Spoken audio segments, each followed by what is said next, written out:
Di sebuah desa kecil di pesisir Madura yang dikenal sebagai Desa Kaliwangun, hidup seorang pedagang sate bernama Pak Samin.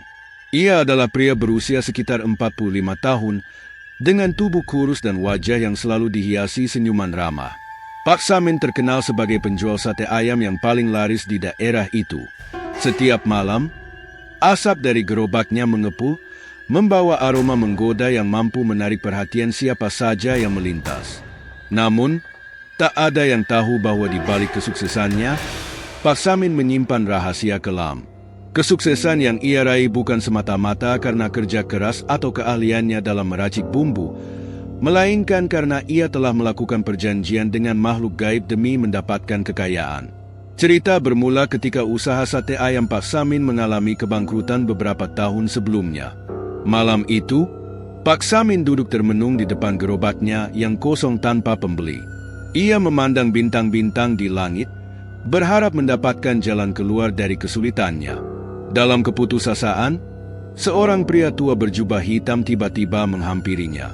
"Kamu terlihat sangat terpuruk, Nak. Apakah kamu ingin bantuan?" tanya pria tua itu dengan suara serak. Pak Samin, yang merasa heran dengan kemunculan pria itu di tengah malam, hanya mengangguk ragu. Pria tua itu kemudian memberinya sebuah kartu bertuliskan alamat dan mengatakan, "Datanglah ke tempat ini jika kamu benar-benar ingin sukses. Tapi ingat, harga yang harus kamu bayar tidaklah murah." Alamat itu mengarah ke sebuah hutan angker di pinggiran desa, yang dikenal sebagai hutan alas belarang. Orang-orang desa percaya bahwa hutan itu dihuni oleh makhluk halus dan jarang ada yang berani masuk ke sana, apalagi setelah matahari terbenam. Namun, keesokan harinya, tanpa pikir panjang, Pak Samin memutuskan untuk pergi ke alamat tersebut. Malam itu, udara terasa dingin menusuk tulang.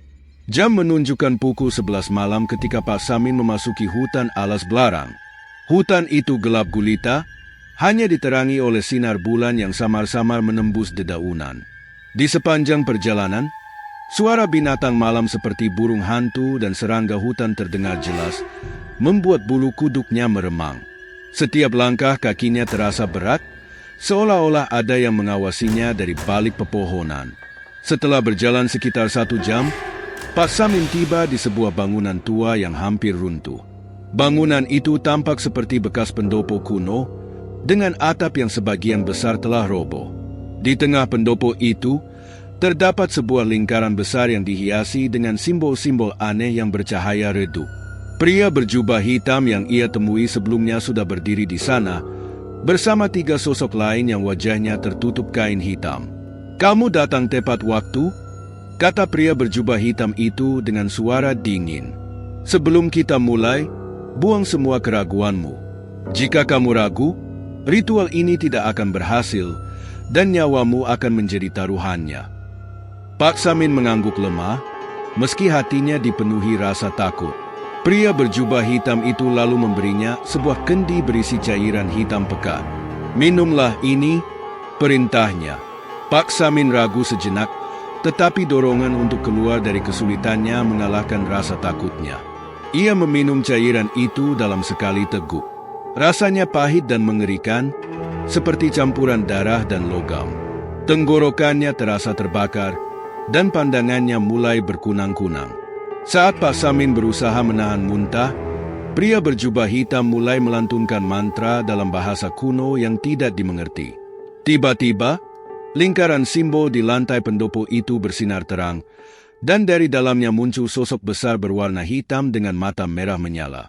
Sosok itu tidak memiliki bentuk yang jelas, tetapi auranya begitu menakutkan, membuat Pak Samin gemetar tak mampu bergerak.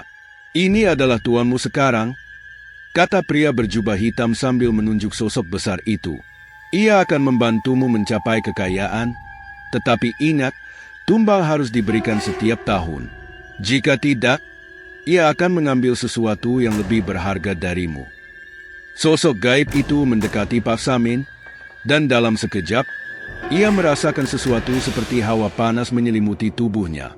Ia pingsan, dan saat terbangun, ia sudah berada di depan gerobaknya.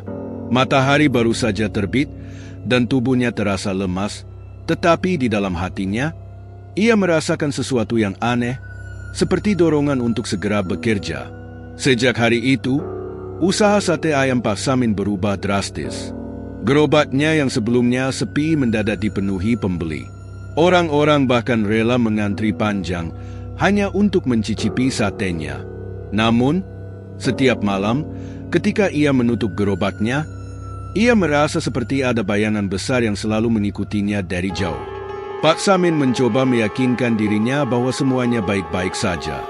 Namun, ia tahu perjanjian itu baru saja dimulai dan harga yang harus ia bayar akan jauh lebih besar daripada yang ia bayangkan. Tahun pertama setelah ritual itu, bisnis sate ayam Pak Samin benar-benar melejit. Ia mampu membeli rumah baru dan bahkan menyekolahkan anak-anaknya ke kota. Namun, ketika waktu untuk memberikan tumbal tiba, Pak Samin merasa gelisah. Ia tidak tahu siapa yang harus dijadikan tumbal. Pria berjubah hitam kembali menampakkan diri dalam mimpinya dan berkata, "Tumbal haruslah seseorang yang dekat denganmu. Semakin dekat, semakin kuat energinya untuk mempertahankan kekayaanmu." Pak Samin akhirnya memilih Bu Lastri, tetangga sebelah rumah yang sering berhutang padanya.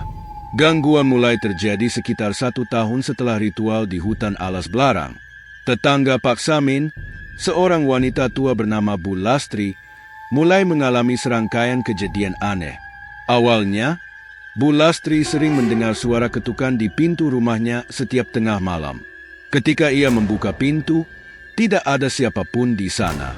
Suara itu terus berulang setiap malam, disertai dengan suara bisikan halus yang tidak dapat ia pahami. "Lastri, waktumu sudah dekat." Bisikan itu terdengar jelas pada suatu malam, membuat Bu Lastri gemetar ketakutan. Seiring berjalannya waktu, Bu Lastri mulai sakit-sakitan. Tubuhnya yang sebelumnya sehat berubah menjadi kurus kering dalam hitungan minggu. Warga desa yang awalnya mengira itu hanyalah penyakit biasa mulai khawatir karena tidak ada pengobatan yang berhasil. Pak Samin, yang diam-diam tahu penyebabnya, hanya bisa merasa bersalah tanpa berani berbuat apa-apa. Ia tahu bahwa Bu Lastri adalah tumbal pertama dari perjanjiannya dengan makhluk gaib. Pada malam ke-30 setelah gangguan pertama, suara ketukan kembali terdengar di rumah Bu Lastri, tetapi kali ini lebih keras dan disertai dengan gemuruh angin kencang. Warga desa yang mendengar suara tersebut berkumpul di sekitar rumah Bu Lastri, tetapi tidak ada yang berani masuk. Mereka hanya mendengar jeritan Bu Lastri yang tiba-tiba berhenti. Ketika pagi datang, tubuh Bu Lastri ditemukan tak bernyawa di tengah rumahnya dengan mata terbuka lebar dan wajah penuh ketakutan. Pemakaman Bu Lastri berlangsung dengan suasana yang mencekam. Langit yang sebelumnya cerah tiba-tiba berubah menjadi mendung dan angin dingin bertiup kencang. Beberapa warga mengaku melihat bayangan hitam besar berdiri di sudut pemakaman, mengawasi proses penguburan dari kejauhan. Setelah pemakaman, keluarga Bu Lastri meninggalkan desa karena merasa trauma dengan kejadian tersebut. Sementara itu, Pak Samin semakin dihantui rasa bersalah. Ia tahu bahwa ini baru awal dari perjanjiannya, dan ia tidak bisa mundur lagi. Setiap malam, ia bermimpi melihat Bu Lastri menatapnya dengan mata penuh kebencian, seolah-olah meminta penjelasan atas apa yang telah terjadi. Namun, usaha sate ayamnya tetap berjalan sukses, bahkan semakin laris. Bagi Pak Samin, rasa takut dan bersalah itu adalah harga yang harus ia bayar untuk kekayaan yang telah ia dapatkan. 1 bulan setelah kematian Bu Lastri, suasana desa Kaliwangun semakin mencekam. Warga mulai melaporkan kejadian-kejadian aneh yang membuat bulu kuduk merinding. Salah satu kejadian yang paling sering terjadi adalah munculnya suara langkah kaki di malam hari, meskipun tidak ada seorang pun yang terlihat. Beberapa warga bahkan mengaku melihat sosok hitam besar berdiri di sekitar rumah mereka. Pak Joyo, tetangga dekat Pak Samin, adalah salah satu korban teror tersebut. Suatu malam, ia mendengar suara gaduh di dapurnya. Ketika ia memeriksa, ia menemukan semua peralatan dapur berserakan di lantai, dan di tengah kekacauan itu, terlihat jejak kaki besar yang basah seperti milik makhluk raksasa. Pak Joyo yang ketakutan segera mengunci diri di kamar, tetapi suara-suara aneh terus menghantui sepanjang malam. Keesokan paginya, ia ditemukan terbaring lemas dengan wajah pucat dan tubuh gemetar tanpa henti. Tidak lama setelah kejadian itu, penyakit misterius mulai menyerang beberapa warga desa. Gejalanya selalu sama, tubuh melemah, kulit menguning, dan mata terlihat kosong seperti kehilangan semangat hidup. Salah satu korbannya adalah Embok Mira, seorang wanita parubaya yang dikenal selalu sehat dan rajin bekerja di ladang. Embok Mira mulai mengeluh tentang mimpi-mimpi buruk yang terus menghantuinya setiap malam. Ia sering melihat sosok hitam besar berdiri di ujung tempat tidurnya, mengawasi dengan mata merah menyala. Tubuhnya perlahan melemah, dan pada suatu malam, ia ditemukan tidak sadarkan diri di ladangnya sendiri. Beberapa warga yang mencoba membantu mengaku mendengar suara tawa seram dari arah hutan. Pak Samin yang mulai menyadari bahwa makhluk gaib itu kembali meminta tumbal merasa semakin tertekan. Ia mencoba melarikan diri dari tanggung jawabnya dengan berdoa dan mencari bantuan dukun lokal. Namun, setiap kali ia mencoba menghindar, bayangan makhluk hitam itu muncul dalam mimpinya, mengancam akan mengambil nyawanya jika ia gagal memberikan tumbal. Pada suatu malam yang gelap gulita, desa dilanda badai besar. Angin kencang dan petir yang menyambar-nyambar membuat suasana semakin mencekam. Di tengah badai itu, seorang anak kecil bernama Dika tiba-tiba menghilang dari rumahnya. Orang tuanya yang panik mencari ke seluruh desa, tetapi tidak menemukan jejak anak mereka. Keesokan harinya, tubuh Dika ditemukan di tepi sungai dengan luka-luka aneh yang tidak bisa dijelaskan secara logis. Desa Kaliwangun kini menjadi tempat yang penuh ketakutan. Warga mulai saling curiga dan menyalahkan satu sama lain atas kejadian-kejadian mengerikan yang terus terjadi. Namun, tidak ada yang tahu bahwa semua ini adalah akibat dari perjanjian kelam yang dilakukan oleh Pak Samin. Di balik kesuksesan usaha sate ayamnya, ia telah membawa kutukan yang menghancurkan kehidupan banyak orang di sekitarnya. Puncaknya terjadi pada tahun kelima. Pak Samin, yang mulai enggan memberikan tumbal, tiba-tiba mengalami serangkaian kejadian aneh. Sate yang ia jual sering berubah menjadi belatung di depan pembeli, dan beberapa pelanggan mengaku melihat sosok wanita tua berdiri di dekat gerobaknya. Waktu berlalu, dan 1 tahun sejak kematian Bu Lastri, makhluk gaib yang menjadi tuan Pak Samin kembali menuntut tumbal. Kali ini, korbannya adalah Pak Joyo, tetangga yang selama ini sering berbagi cerita dengannya. Pak Joyo, yang sudah lama sakit akibat teror gaib, semakin melemah. Namun, malam ketika ajalnya tiba adalah malam yang takkan dilupakan oleh siapapun di desa. Pada pukul 3 dini hari, suara-suara mengerikan terdengar dari rumah Pak Joyo. Jeritan panjang bercampur suara benda jatuh membuat warga bergegas ke rumah itu. Namun, mereka hanya menemukan Pak Joyo sudah terbujur kaku di ruang tengah dengan mata melotot ke arah langit-langit. Yang membuat suasana semakin mencekam adalah adanya bekas cakar besar di dinding rumah dan tanda-tanda gosong di lantai, seolah-olah api gaib telah menyala di sana. Pemakaman Pak Joyo menjadi salah satu acara paling menyeramkan yang pernah diadakan di desa itu. Langit mendung berat, dan gerimis tipis turun seperti tangisan alam. Saat tubuh Pak Joyo dimandikan, para pemandi jenazah melaporkan adanya luka-luka aneh di tubuhnya yang tidak pernah mereka lihat sebelumnya. Ada tanda-tanda seperti bekas rantai yang melilit di leher dan pergelangan tangan, serta luka memar berbentuk tangan besar di dadanya. Saat jenazah dibawa ke kuburan, beberapa warga mengaku melihat bayangan hitam besar melayang di atas keranda. Bayangan itu tidak bergerak, hanya diam memandang prosesi pemakaman dengan mata merah yang menyala-nyala. Beberapa anak kecil yang hadir mulai menangis tanpa alasan jelas, dan anjing-anjing desa melolong panjang tanpa henti. Ketika jenazah akhirnya dikebumikan, tanah yang menutup liang lahat terasa lebih berat dari biasanya. Seperti ada kekuatan gaib yang menolak untuk menerima tubuh Pak Joyo.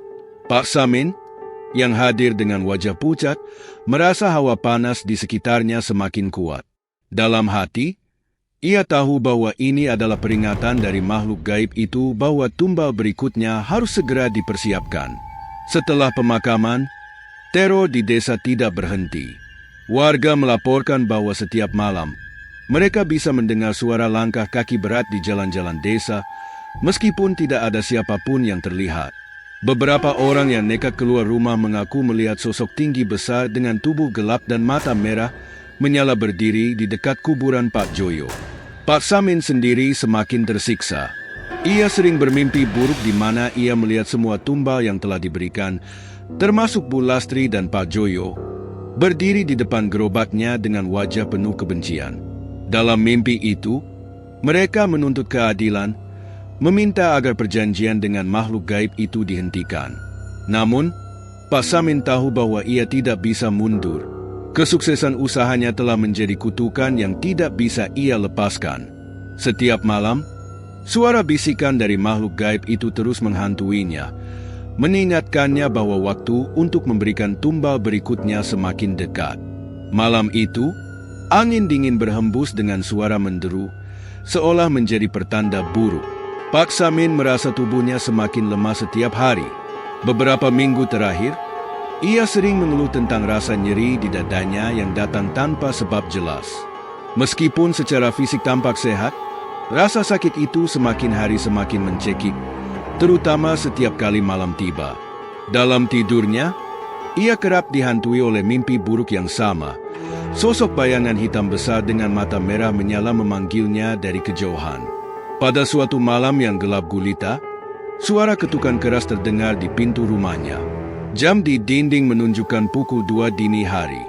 Pak Samin, yang awalnya mencoba mengabaikannya, merasa ada hawa dingin menusuk tulang yang perlahan merambat ke seisi rumah. Ketukan itu semakin keras dan agresif. Dengan langkah gemetar, ia membuka pintu. Namun, yang ia lihat hanyalah bayangan hitam melayang perlahan di depan matanya sebelum menghilang. Pagi harinya, tubuh Pak Samin mendadak melemah total. Ia tidak sanggup berdiri, apalagi berjalan. Keringat dingin mengucur deras dari tubuhnya, meski udara pagi terasa sejuk. Lidahnya terasa keluh, dan suaranya serak seperti ada yang menahan tenggorokannya. Ketika keluarganya memanggil seorang tabib, tabib tersebut menggelengkan kepala setelah memeriksa. Ini bukan penyakit biasa, mungkin ada yang mengganggu, kata tabib itu dengan raut wajah khawatir. Ketika malam tiba, situasi menjadi semakin mencekam. Suara-suara aneh mulai terdengar di sekitar rumah Pak Samin. Suara langkah kaki berat, derit pintu yang terbuka perlahan, hingga suara tawa menyeramkan yang menggema dari luar rumah. Keluarga Pak Samin yang ketakutan hanya bisa berkumpul di satu ruangan, berdoa agar malam itu segera berlalu. Namun, teror itu tidak berhenti. Lampu-lampu di rumah mendadak padam, meninggalkan kegelapan pekat yang menyesakkan. Di tengah gelap, sosok hitam besar dengan mata merah menyala muncul di sudut ruangan tempat Pak Samin terbaring. Ia tidak bergerak, hanya berdiri memandang dengan intensitas yang menghancurkan keberanian siapapun yang melihatnya. Pak Samin yang terbaring lemah hanya bisa menangis. Ia tahu waktunya telah tiba. Sosok itu perlahan mendekatinya, dan hawa panas menyelimuti tubuhnya. Keluarganya hanya bisa menjerit tanpa daya saat melihat tubuh Pak Samin mendadak terangkat dari tempat tidur. Dalam sekejap, sosok itu menghilang, meninggalkan tubuh Pak Samin yang telah tak bernyawa. Esok paginya, warga desa berbondong-bondong datang untuk membantu keluarga Pak Samin mempersiapkan pemakamannya. Namun, sesuatu yang ganjil terjadi saat prosesi pemandian jenazah. Air yang digunakan untuk memandikan tubuh Pak Samin mendadak berubah menjadi merah seperti darah. Warga yang membantu proses itu berteriak histeris dan menjauh.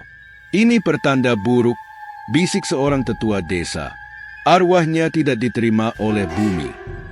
Namun, karena rasa hormat kepada keluarga, prosesi tetap dilanjutkan meskipun dengan suasana penuh ketegangan. Saat tubuh Pak Samin dimandikan, warga yang hadir mengaku melihat bayangan hitam melintas cepat di sekitar rumah. Beberapa orang bahkan mendengar bisikan halus di telinga mereka yang mengatakan, "Ia milikku sekarang."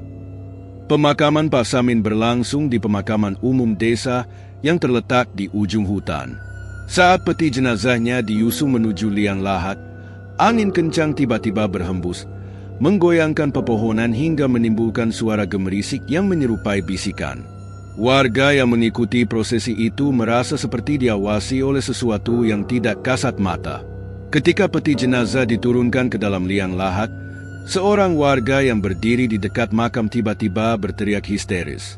Ia mengaku melihat tangan hitam besar keluar dari tanah, seolah ingin menarik peti itu masuk lebih dalam. Warga lain mencoba menenangkannya, tetapi suasana sudah terlalu mencekam. Setelah liang lahat ditutup, langit yang sebelumnya mendung menjadi gelap gulita. Petir menyambar beberapa kali, diikuti oleh suara gemuruh yang mengguncang bumi.